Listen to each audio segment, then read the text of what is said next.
वेद व्यास का कर्म और युग धर्म का रहस्य, कर्म का फल और माँ दुर्गा की शक्ति। देवी भागवतम। हेलो दोस्तों, क्या आपने कभी सोचा कि कर्म का फल इतना शक्तिशाली क्यों है कि इंद्र जैसे देवता को भी स्वर्ग से उतरना पड़ा? क्यों सत्ययुग, त्रेता, द्वापर और कलयुग में धर्म बदल जाता है? जी हाँ, देवी भागवतम पुराण षष्ठ स्कंध अध्याय 10 और 11 में वेद व्यास ने जन्मेजय को कर्म का रहस्य और युग धर्म का प्रभाव बताया, जो आपके जीवन को हमेशा के लिए बदल देगा। क्या कर्म हर जीव को बांधता है? कैसे माँ दुर्गा की भक्ति हर पाप को मिटा सकती है? यह कहानी आपके दिल को छू लेगी, आपकी भक्ति को जगा देगी और माँ पराशक्ति की अनंत शक्ति से आपको जोड़ देगी। आखिरी बिंदु आपके होश उड़ा देगा, इसलिए वीडियो को अंत तक देखें, वरना आप इस कहानी का सबसे बड़ा फायदा चूक जाएंगे। परिचय, कर्म का रहस्य। दोस्तों, यह कहानी उस समय की है जब वेद व्यास ने जन्मेजय के मन के संदेह को दूर किया। पिछली कहानी में हमने देखा कि कैसे माँ दुर्गा की महामाया ने शची की चतुराई से नहुष का पतन किया और इंद्र को उसका स्वर्ग वापस दिलाया। अब व्यास देव जन्मेजय को बताते हैं कि कर्म का प्रभाव इतना प्रबल है कि देवता, मनुष्य और असुर भी इससे बच नहीं सकते। वे युग धर्म का रहस्य खोलते हैं, जो हर युग में बदलता है और जीवों के जीवन को प्रभावित करता है। क्या माँ भगवती की भक्ति इस कर्म के बंधन से मुक्ति दिला सकती है? चलो इस डिवाइन रहस्य को जानते हैं। जन्मेजय का संदेह और व्यास का जवाब। व्यासदेव ने कहा। जन्मेजय ने पूछा, हे ब्राह्मण, आपने इंद्र के अद्भुत चरित्र, उनके स्वर्ग से वंचित होने और उनके कष्टों का वर्णन किया, साथ ही विश्व की सर्वोच्च देवी की महिमा भी बताई। वे बोले। जन्मेजय ने कहा, लेकिन मेरे मन में एक संदेह है। इंद्र बहुत शक्तिशाली थे और 100 अश्वमेध यज्ञ कर देवराज बने, फिर उन्हें कोई दुख कैसे हुआ? वे अपने उच्च पद से कैसे वंचित हुए? हे दया के सागर, मेरे संदेह दूर करें। आप सब जानते हैं, पुराणों के रचयिता और श्रेष्ठ मुनि हैं। मैं आपका भक्त हूँ, मेरे लिए कुछ भी छिपा नहीं है। कृपया इसका कारण बताइए। सूत जी ने बताया। जन्मेजय के प्रश्न पर सत्यवती के पुत्र व्यास ने प्रसन्न होकर कहा, हे राजन, सुनो, मैं बहुत ही अद्भुत कारण बताता हूँ। कर्म का स्वरूप और प्रभाव।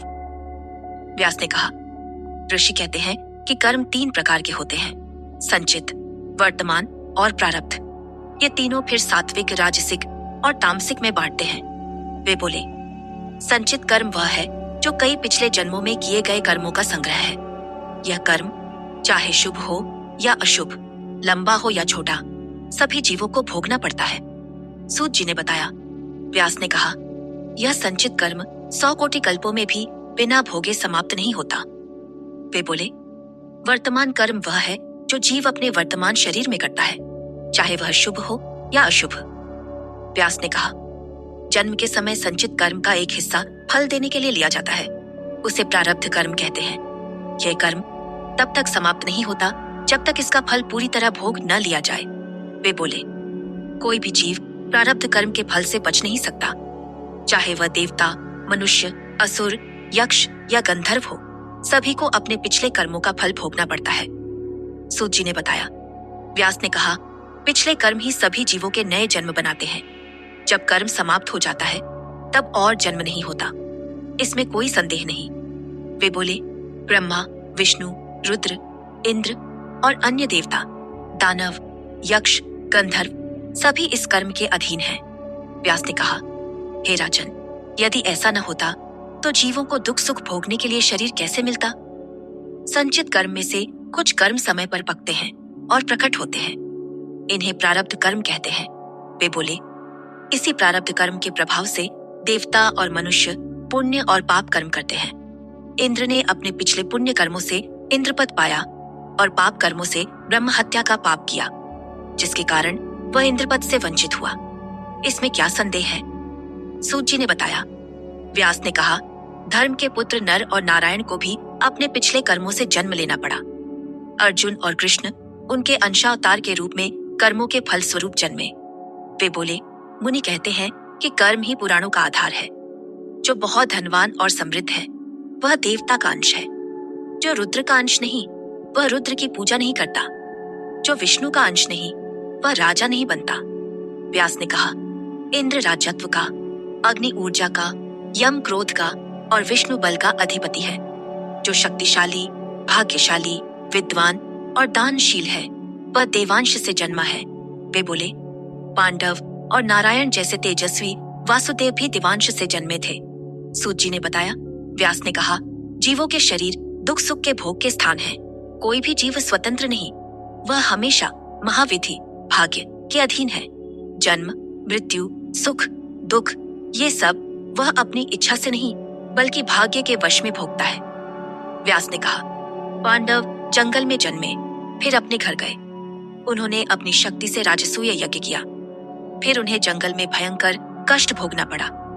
वे बोले, अर्जुन ने देवताओं को प्रसन्न करने के लिए कठिन तप किया, फिर भी वह कष्टों से नहीं बच सका। नर के रूप में बदरिकाश्रम में किए गए तप का फल उन्हें अर्जुन जन्म में नहीं मिला। सूत जी ने बताया। व्यास ने कहा, कर्म के तरीके रहस्यमय और समझ से परे हैं। जब देवता भी इसे नहीं समझ सकते तो मनुष्य कैसे समझ सकता है। वे बोले, वासुदेव को जेल में जन्म लेना पड़ा। वसुदेव उन्हें गोकुल में नंद के घर ले गए। वहां 11 वर्ष रहकर वे मथुरा लौटे और कंस को मार डाला। व्यास ने कहा, कृष्ण ने अपने माता पिता को जेल से मुक्त कर उग्रसेन को राजा बनाया, फिर काल यवन के डर से द्वारका गए। वे बोले, कृष्ण ने कई वीरतापूर्ण कार्य किए, फिर प्रभास तीर्थ में अपने परिजनों के साथ देह त्यागी और वैकुंठ गए। सूत जी ने बताया, सभी यादव पुत्र, पौत्र, मित्र, भाई, बहनें और परिवार की महिलाएं ब्राह्मण के शाप से मरे। वे बोले, व्यास ने कहा, मैंने कर्म के रहस्यमय तरीकों का वर्णन किया। वासुदेव को भी एक शिकारी के तीर से मरना पड़ा। युग धर्म का प्रभाव। व्यास ने कहा। जन्मेजय ने पूछा, हे ब्राह्मणों के राजा, आपने कहा कि राम और कृष्ण ने पृथ्वी का भार हल्का करने के लिए अवतार लिया, लेकिन मेरे मन में एक बड़ा संदेह है। वे बोले, जन्मेजय ने कहा, द्वापर युग के अंत में पृथ्वी दुखी होकर गाय का रूप लेकर ब्रह्मा के पास गई। ब्रह्मा उस विष्णु के पास ले गए और प्रार्थना की कि वे वासुदेव के घर अवतार लें। सूत जी ने बताया।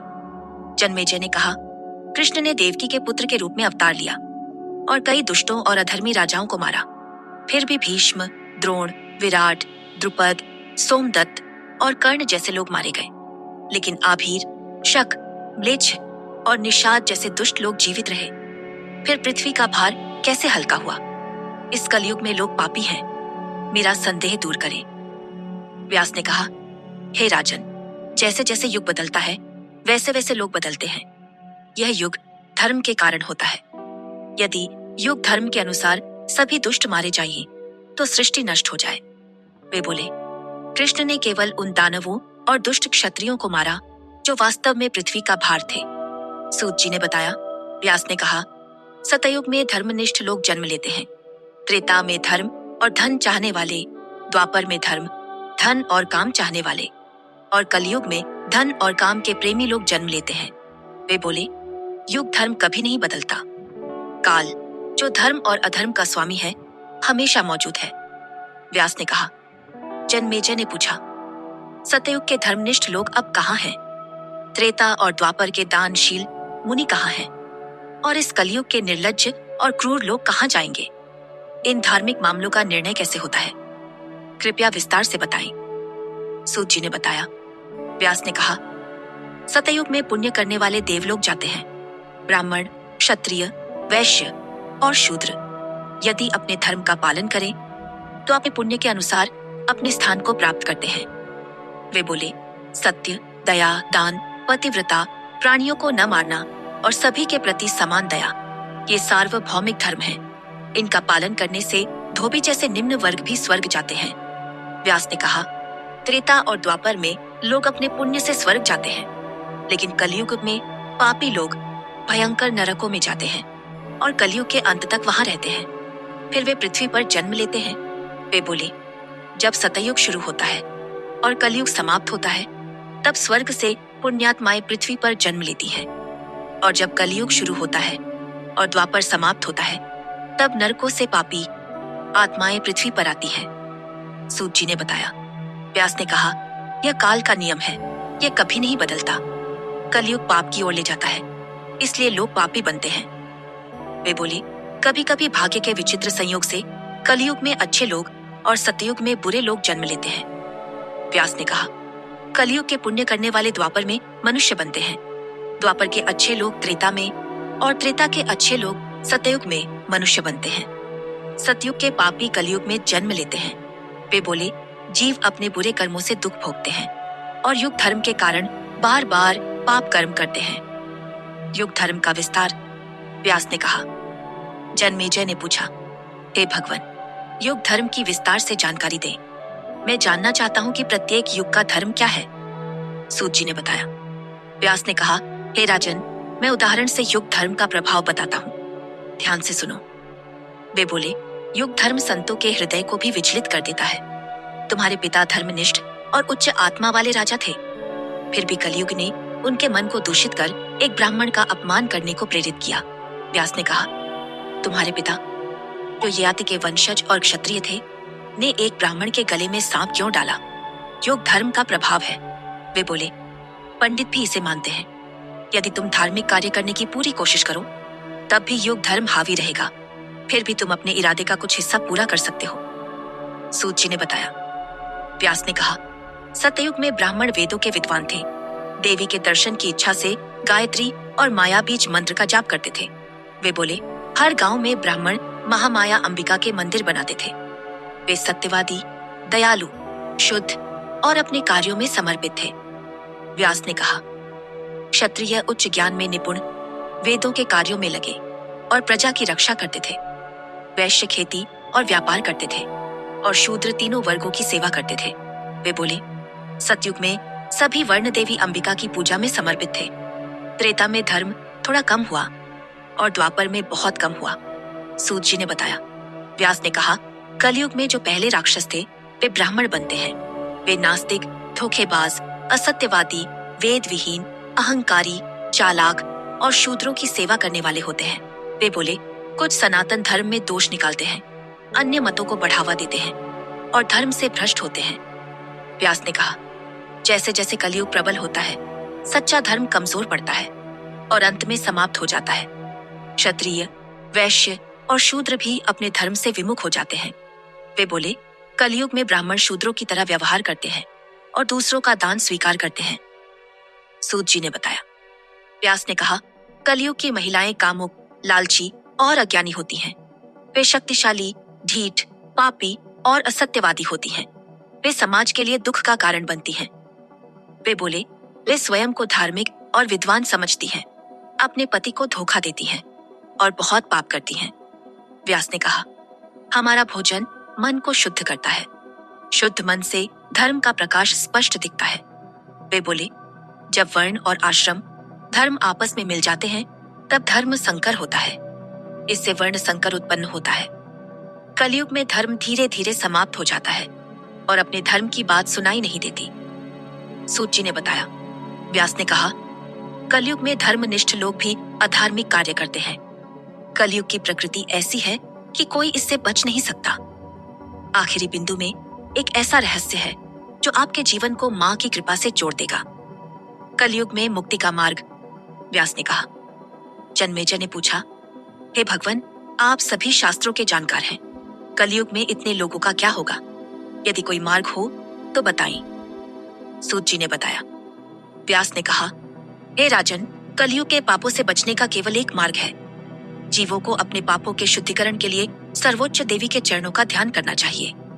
वे बोले, माँ देवी के पाप नाशक नाम में इतनी शक्ति है कि विश्व के पाप उसकी तुलना में बहुत कम है। फिर डर किस बात का? व्यास ने कहा, श्री देवी का नाम अनजाने में भी लिया जाए तो वह इतने अवर्णनीय फल देता है कि हरि, हर और अन्य भी उसकी गहराई नहीं जान सकते। वे बोले, कलयुग से डरने वाले प्रत्येक व्यक्ति को तीर्थ स्थल में रहकर देवी के नाम का निरंतर स्मरण करना चाहिए। सूत जी ने बताया। व्यास ने कहा, यदि कोई पूरे विश्व के जीवों को काटे, छेदे या मार डाले, फिर भी देवी के सामने भक्ति से झुके तो उसे पाप नहीं छूता। वे बोले, मैंने तुम्हें सभी शास्त्रों के गुप्त सत्य बताए। हमेशा देवी के चरणों की पूजा करो। व्यास ने कहा, सभी ब्राह्मण हृदय में अजपा गायत्री का जाप करते हैं, फिर भी इसकी महिमा नहीं जानते। माया का प्रभाव इतना प्रबल है। वे बोले, सभी ब्राह्मण गायत्री मंत्र का जाप करते हैं, फिर भी इसकी महिमा नहीं जानते। यदि जानते तो मुक्त हो जाते। सूत जी ने बताया। व्यास ने कहा, मैंने युग धर्म के बारे में तुम्हारे सभी प्रश्नों का उत्तर दिया। अब और क्या सुनना चाहते हो? आखिरी रहस्य, माँ दुर्गा की भक्ति। दोस्तों, यह कहानी हमें सिखाती है कि कर्म का फल हर जीव को भोगना पड़ता है, चाहे वह देवता हो या मनुष्य। लेकिन माँ पराशक्ति की भक्ति हर पाप को मिटा सकती है। उनके नाम का स्मरण ही कलयुग के भय से मुक्ति दिलाता है। लेकिन अब आता है वह आखिरी रहस्य जो आपके होश उड़ा देगा और आपके जीवन को हमेशा के लिए बदल देगा। माँ दुर्गा का नाम वह डिवाइन शक्ति है जो असंख्य पापों का नाश करती है और कलयुग के हर संकट से मुक्ति दिलाती है। उनके चरणों का ध्यान, ओम ह्रीं श्रीं दूं दुर्गायै नमः मंत्र का जाप और पूर्ण श्रद्धा आपके जीवन को सुख, शांति और समृद्धि से भर देगी। यह रहस्य आपके जीवन में अनंत चमत्कार ला सकता है। तो दोस्तों, अगर आप भी माँ पराशक्ति की इस डिवाइन शक्ति को अपने जीवन में उतारना चाहते हैं और अपने हर दुख का समाधान पाना चाहते हैं, तो अभी सब्सक्राइब करें विक्रमादित्य यूट्यूब चैनल को और हमें व्हाट्सएप करें 7980210280 पर, जहां आपको मुफ्त ज्योतिष भविष्यवाणी और जीवन की हर समस्या का समाधान मिलेगा।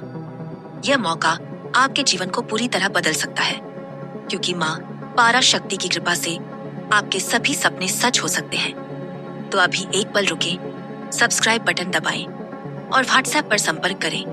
आपके जीवन का सबसे बड़ा चमत्कार आपका इंतजार कर रहा है।